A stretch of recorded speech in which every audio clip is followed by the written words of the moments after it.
macam mana nak masak gulai tanpa menggunakan santan. Okey, ini cara-caranya. Mula-mula tumis dulu bawang merah, bawang putih, halia, daun kari dan halba campur. Okey, tumis sampai layu. Then masukkan sebiji tomato yang telah dipotong dadu.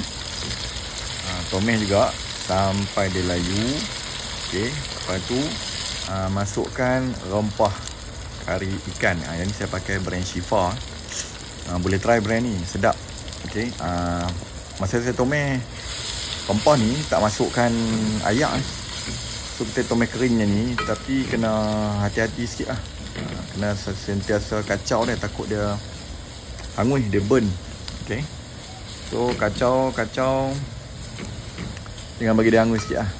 Kuali payuk yang saya pakai ni dia tebal sikit. So dia jangan. Okey, masukkan ayak. Dah kelabu pula dah.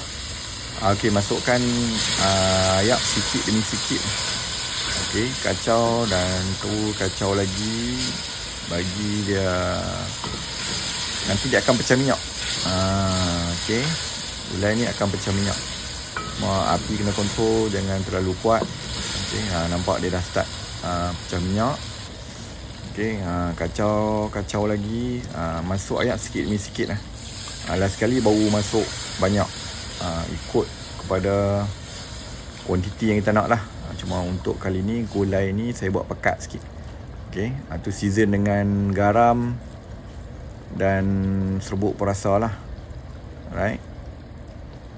Okey, untuk ikan saya pakai ikan nyok-nyok putih. Ni memang sesuai sangat lah kita nak buat gulai. Lebih kurang 4 ataupun 5 ketui macam tu lah. Alright. So bila dah masukkan ikan tu, saya pakai asam keping. 1 keping dah cukup lah.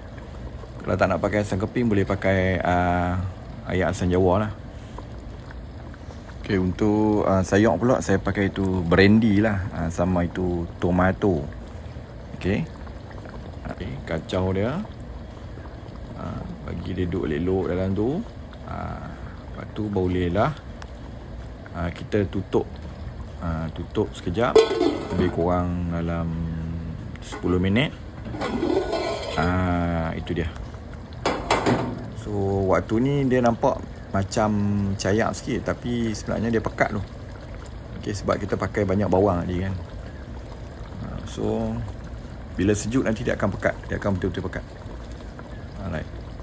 So mana yang nak try boleh try.